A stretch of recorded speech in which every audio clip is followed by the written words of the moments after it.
Parce qu'autrefois, en fait, avant l'arrivée de l'inox, du plastique, de la fonte, tout était quasiment fait à base de céramique, d'argile, une argile extraite localement dans les 8 carrières qui avoisinaient le village.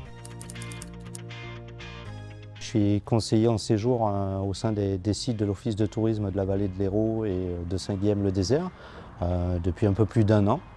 Voilà. Je suis également médiateur culturel, notamment ici sur le site d'Argiléum. Donc j'anime, je propose des visites guidées aux visiteurs et aux groupes qui souhaitent découvrir ce lieu emblématique de la production céramique traditionnelle et locale de Saint-Jean-de-Fosse.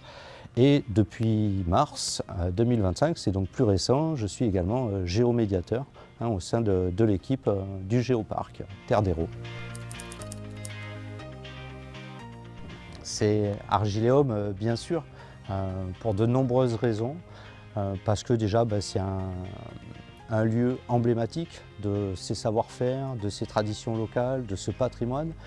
L'atelier Sabadell, c'est l'ultime vestige, finalement, des grandes heures de cette industrie céramique qui se déploie ici quand même pendant plus de 5 siècles.